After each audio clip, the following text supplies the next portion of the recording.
All right, this is going to be a thermal review, and I would strongly suggest pausing before each problem is started or completed so you get the maximum benefit out of each of these for yourself. So number one, the specific heat of aluminum is 0.89 joules per gram Celsius. How much energy is required to raise the temperature of a 15 gram aluminum can 18 degrees? So I want to know how much energy is required. It's very important to understand what you are given in a problem. So I was given the specific heat of aluminum. So this is going to be my specific heat of aluminum. I was given a mass, 15 grams, and I was given a change in temperature. So this screams Q equals MCAT.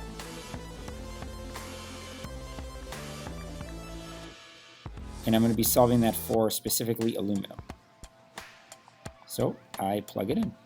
I have 15 grams, my specific heat,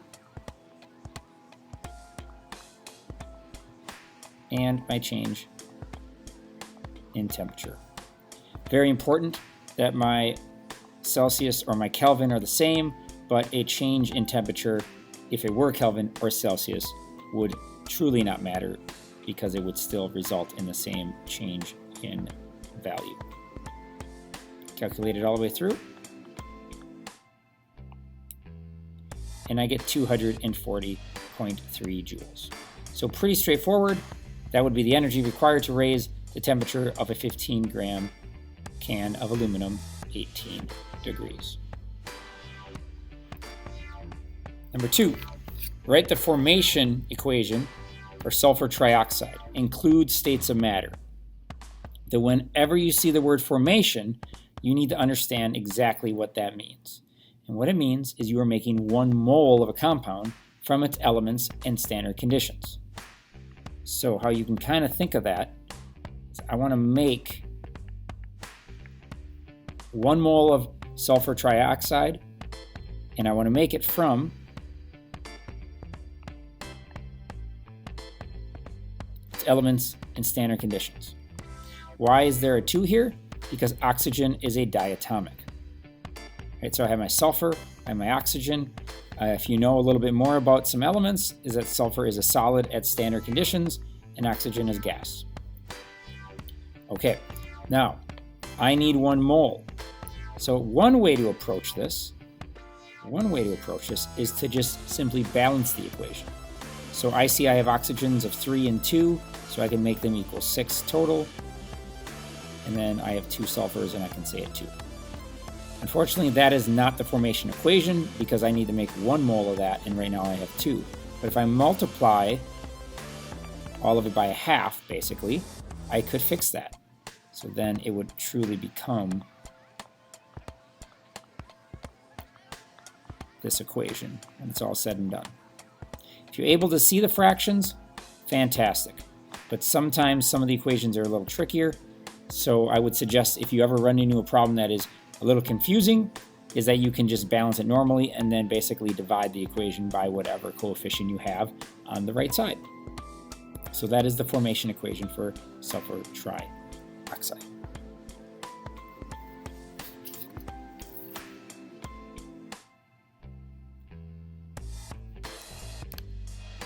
All right, this one is going to be a little trickier. It says the heat capacity of a bomb calorimeter was determined by burning 6.79 grams of methane. Heat of combustion equals negative 802 kilojoules per mole in the bomb. The temperature changed by 10.8 degrees Celsius. What is the heat capacity of the bomb? Okay, there's a bunch of stuff going on in this equation that you really need to understand. First, let's actually understand the reaction itself. So I have the combustion of methane. So I'm going to take methane, I'm going to react it with oxygen, which will create carbon dioxide and water. If I balance that out, I would need 2 waters and 2 oxygens. Because of that, this equation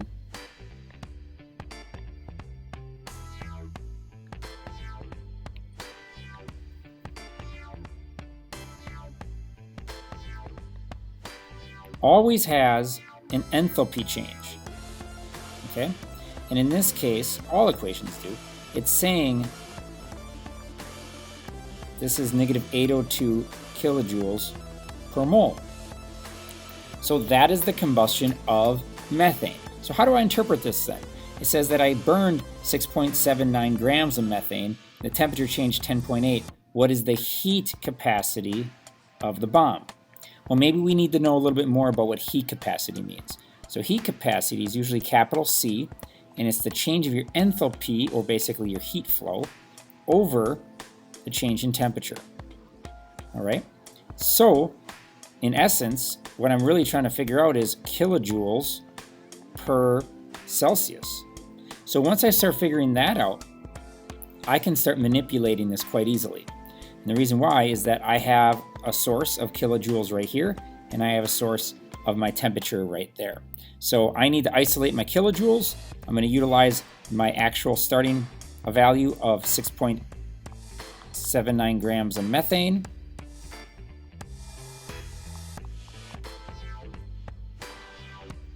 This is truly just about converting right now.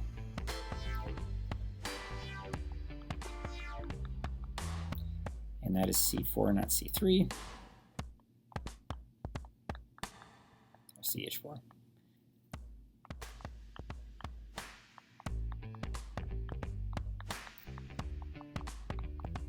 And I'm going to get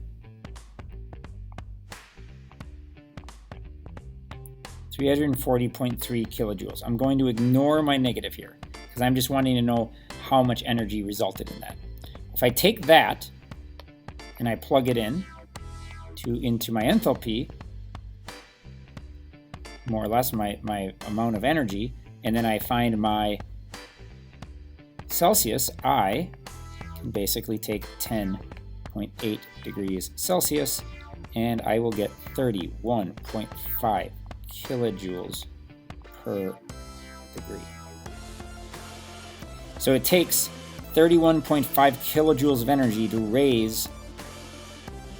Number 4 gives you a bunch of equations. So it says, given the following thermodynamic data, calculate the change in H4, and then it gives you an equation, and then it gives you a bunch of other equations. So what is this and what are you supposed to recognize? Well, first, what this is that it's asking for the change in H of this equation. So what is the enthalpy of this final equation right here, this initial one?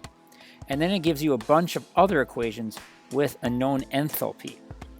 So hopefully you recognize that this is Hess's law. So my suggestion always is find something unique in each equation that is in the final equation, and only that. So for example, I see H2 right here, and there's H2 right there. Okay, so right there, that tells me that they're on the wrong sides. That is a reactant right now, and this is now a product. So I'm going to have to flip this first problem. So I'm going to rewrite it just so I can have a really clear view of what this equation is. So equation number 1 needs to be flipped. Now, we learned in chemistry that if you flip the equation, you're going to flip the heat flow. So the enthalpy is going to be flipped. So it's going to be the opposite. If you don't like that notation, what you can also do is if it's a negative, now you say it's a positive. I'm going to stay with the negative out here just to say that I'm taking the opposite. Okay? Let's take a look at the next one. If I look at CaO, that is not in this equation. And if I look at H2O, that is, although in the equation, it's in 2 different equations. So that's not unique to the problem. But I do see calcium hydroxide, and calcium hydroxide's right there. And it appears to be on the same side. So I'm going to rewrite that as is. All right, so that leads us to our final one. And the unique species in that, to me, I'm going to find the first one I can find, and it'll be calcium. They're both on the same side as well, so I don't need to worry about that. Okay, but that is only half the story. The other half of the story is magnitude. And the magnitude is how much you have to alter that equation. So if we stay with just what we highlighted, so I highlighted my H2, I've highlighted my calcium hydroxide, and I highlighted my calcium. All I need to do is go up to the problem and see if that resonates. So my H2, there's a single one, and I have one. Why am I confident in that? Because that is the only hydrogen that is present, as is. Calcium hydroxide looks good, and so does calcium.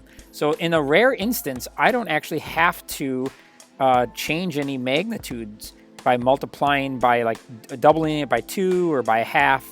And I can prove that because my oxygens cancel, right? My calcium oxides cancel. And what I have left are my calcium. I have 2 waters. I have my calcium hydroxide, and I have my hydrogen. So what do? I'm going to take my enthalpies right here, and I'm going to take the opposite of the first enthalpy.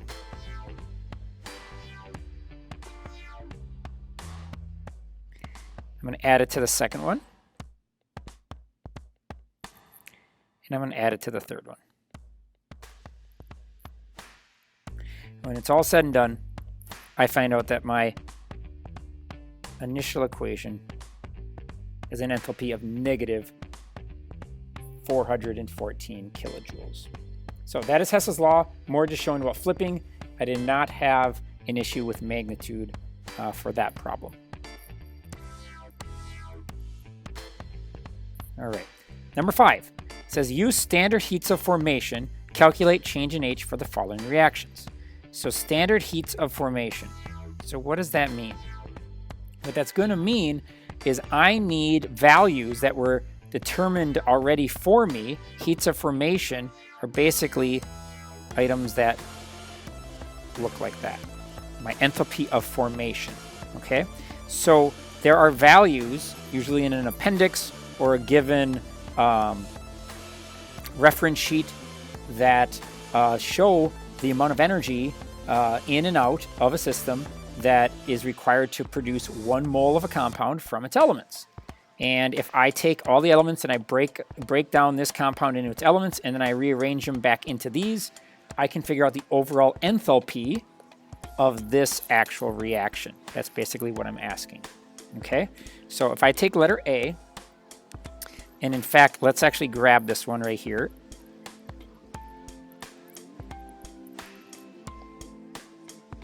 So let's take A right here. And if I look these up, I can actually find all of the things that I'm looking for. So I'm just going to go through this once quickly. So hydrogen peroxide, if I go to my hydrogens, just so you can kind of see this, there it is right there. I have negative 187.8, let's say. And water is right above it. It's roughly negative 286. So then what is oxygen? O2.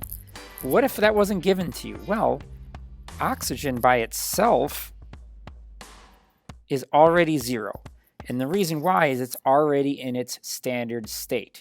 So I don't need to look that number up. So let's write those down. So this was just simply from my reference sheet. This was 0. So what I'm going to do is I'm going to take 2 moles of my water plus basically my oxygen, just so I can prove it to you that I'm doing that. So that's my products, and I'm going to subtract my reactants. And then I get a value. And in this case, it is negative 196 kilojoules. All right. Let's take a look at letter B. So if I look those two up, again, let's do that. So NO2 and N2O4. NO2 and N2O4. So I find nitrogen. Having a hard time. There we go. NO2, 33.18. And N2O4, which is 19.16. Very small numbers. Okay, so let's take a look at that. So I have just so we understand, NO2 is 33.18 and 19.16. So I take products minus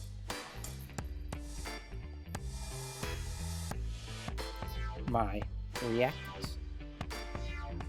Okay. And this gives you negative 47.2 kilojoules. All right, let's look at number or letter C.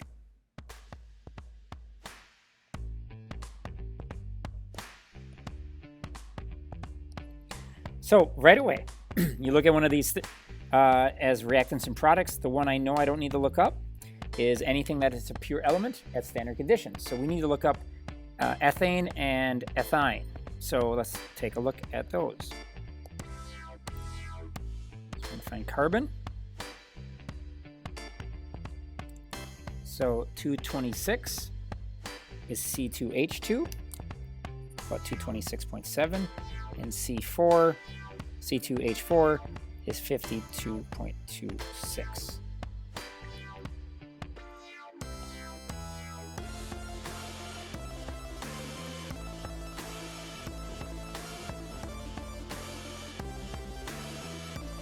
So we're going to calculate that out. And in this case, we don't have an issue with balancing, but it's still important for you to understand how this is all set up and where you get these values from.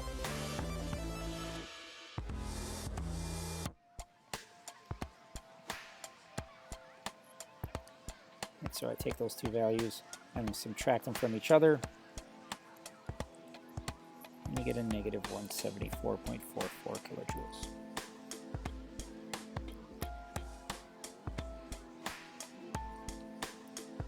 All right, final one of this section.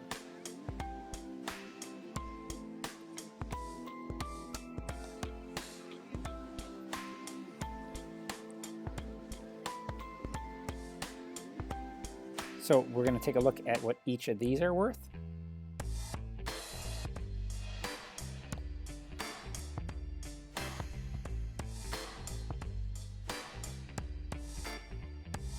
So sodium hydroxide, and that is of a solid. It's important. There's aqueous and there's solids. Okay, so that is negative 425.6. I need carbon dioxide.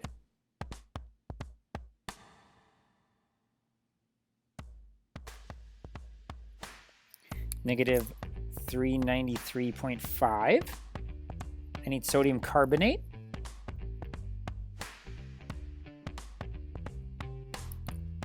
Negative 1130.7. And finally water, but as a gas. So it's a little different. You got to make sure that you're interpreting each of these correctly. Is negative 241.8. So let's take a look at those. I'm going to just place the values correctly under so you can see them.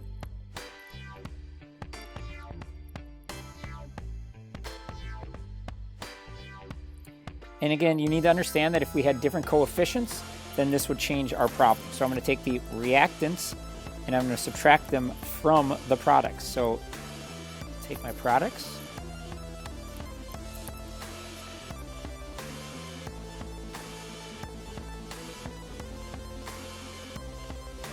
And I'm going to subtract my reactants. 2 moles of my sodium hydroxide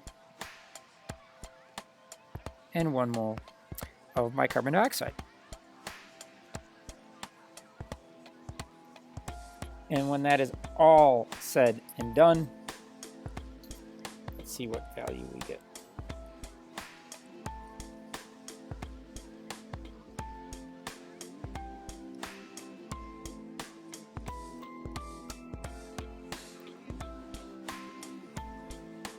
$127.8 kilojoules, and it's a negative. So these are all exothermic because they all have a negative value, so they lose energy as that reaction moves forward.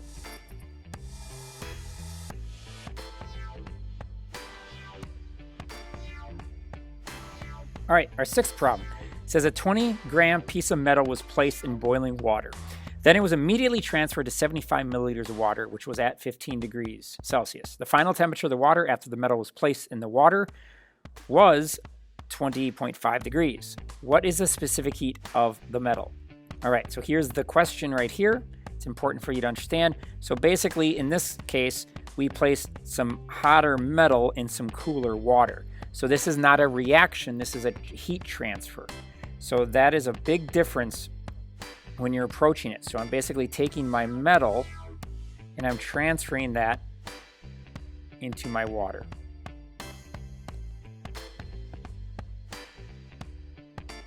So where is the heat going from? It's going from the metal to the water. So I have to account for that, and that negative is a really important concept. So basically I'm taking Q equals MCAT. So I'm taking my MCAT of my metal and equaling it to the MCAT of my water. All right, so let's see what we can place and what works. So let's talk about the metal. I have a 20-gram piece of metal. I don't know my specific heat of the metal. I don't have that. And then the temperature. And this is always what's very interesting. So we're going to come back to that in a second.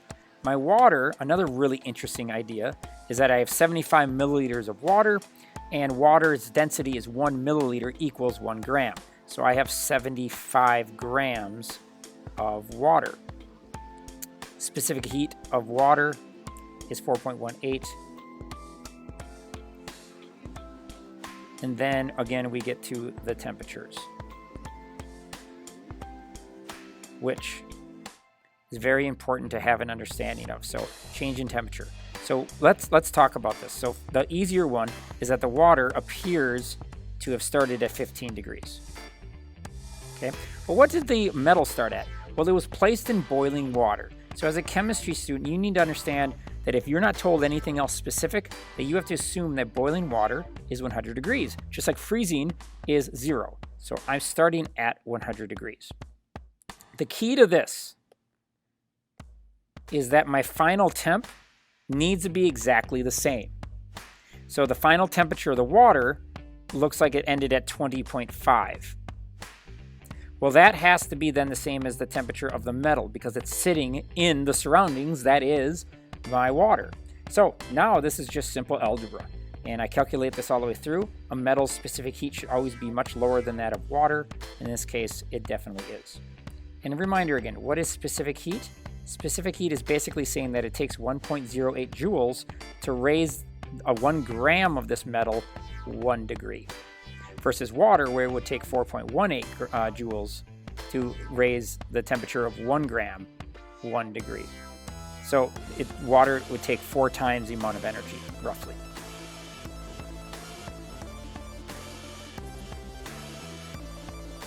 All right, number 7. Number 7 is a little different here. It says a sample of benzoic acid weighing 1.221 grams was placed in a bomb calorimeter and ignited in a pure oxygen atmosphere. A temperature rise from 25.24 to 31.67 degrees Celsius was noted. The heat capacity of the calorimeter was 5.020 kilojoules per Celsius. And then the combustion products were carbon dioxide and water. Calculate the change in H in kilojoules per mole for the reaction. So this is very similar to an earlier problem. All right, so we are trying to calculate the enthalpy of this reaction. So units, units, units. It's going to really be important what our units are. So once again, when I say heat capacity is enthalpy per change in temp. Okay, that's very important. So the enthalpy versus change in temp. So what I have right now is I have the heat capacity, it tells me this, was 5.020 kilojoules per degree Celsius. Okay, and then it also told me, you do a little math, that the temperature rose from 25.24 to 31.67. So if you do the math on that, that's 6.43 degrees Celsius. So this time I can actually solve for the enthalpy. So the enthalpy from that little relationship right here, just bring this over.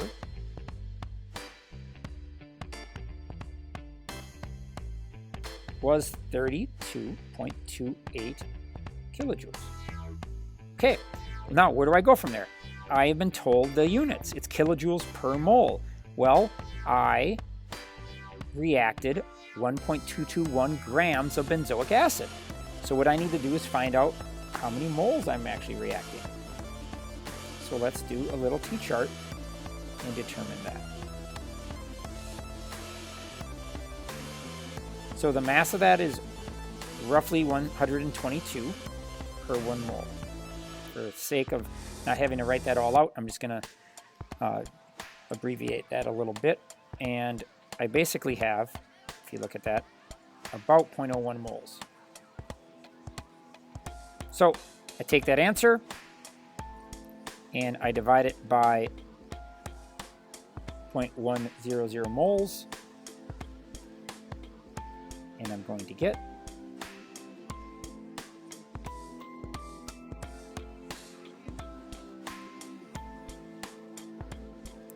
negative 2.3228 kilojoules per mole. Why the negative? I needed to add that at the ending because whatever the reaction is taking place, it is transferring that energy to the surroundings. Okay, so this is actually absorbing, the surroundings are absorbing. So what I wanted to talk about was what was the actual reaction. So this is the reaction, or what we can say is the system. So if the surrounding is absorbing, then the reaction is releasing. So that is how that one would be done. All right, number 8 is a very interesting problem and one that's really useful for you. So this goes pretty quickly.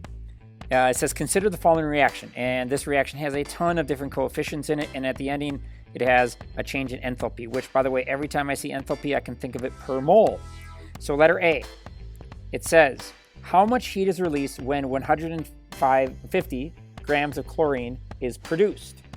Okay, so I want to know if I make 150 grams of chlorine, how much energy is released? Well, what this states is per mole of any reactant or product in this reaction. So it relates to if I had 2 moles of the KiO3, it would release 528 kilojoules. If I had 12 moles of hydrochloric, then it would release that much energy. It relates to all these coefficients. So in this case, what I need to do first is get it into moles. So I'm going to take that 150 grams of Cl2. Okay, I'm going to basically turn it with the molar mass into how many moles I have. And then, now I'm in moles. Well, what and how can I relate it to this value? Well, it's quite, it's a straightforward kind of concept here, is that I have, for every 528 kilojoules, I react, or produce, I should say, 4 moles of chlorine. So however many moles of chlorine I actually have present, I know for every 4 of them, I release that much energy. So when it's all said and done, the answer would be negative 279.3 kilojoules. Okay, little comparing and contrasting. Letter B, it says how much heat is released when 6 moles of KiO3 reacts. Okay, so what it's saying is, okay, I have 6 moles of KiO3.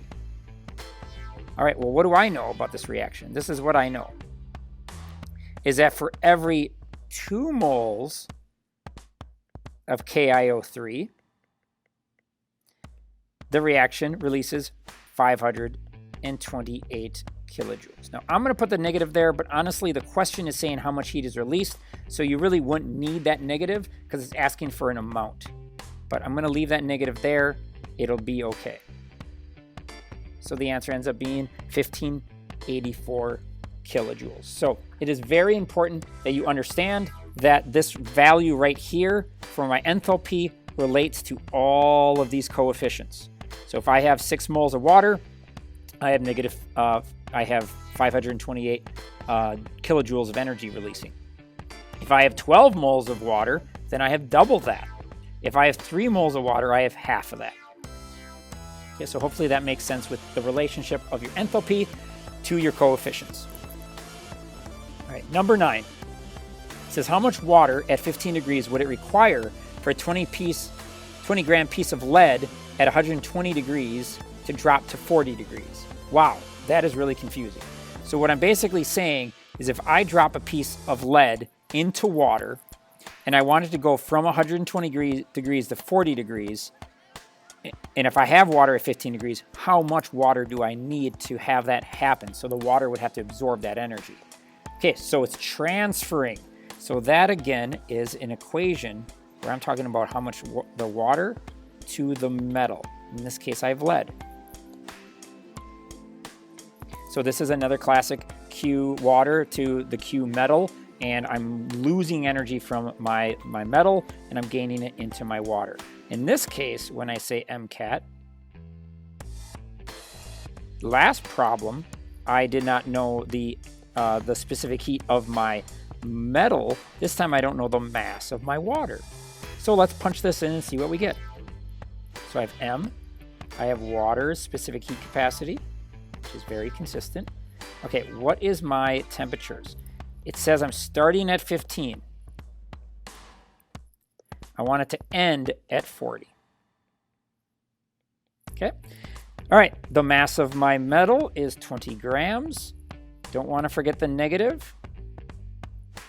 The specific heat capacity of my metal. And now what is my temperature? Well, I started at 120 degrees. And where do I want to end? Well, what did we learn on the last problem? Whatever is the final temperature on one, it has to be on the other. So I want it at 40 degrees. So again, this is just about plugging values in. And I would need 1.96 grams of water only, which is not a lot of water. But that amount of water would cause that temperature change. All right, this leads us into our last problem. And it's a formation equation again. And what it's saying is, what is the formation equation for octanol? So what I need to make 1 mole of this substance from its elements in standard conditions. So right away, what I see is I see a carbon, I see a hydrogen, I see an oxygen, and then there's another hydrogen. So I need 3 separate elements. Okay, what do they exist, or how do they exist at normal conditions? Carbon is normally a solid. Hydrogen and oxygen are diatomics, and they're normally gases. So there are easier and more difficult ways to do this, but let's just try to balance it. So I have 8 carbons on the right, so I have 8 now carbons on the left. I have 18 total hydrogens on the right, so I should have 18 on the left. And here I have 1 oxygen on the right, and now, oops, I have 2 already on the left, so I need half of that. And now I'm satisfying the formation equation where there's 1 here, and there are the elements in standard conditions on the left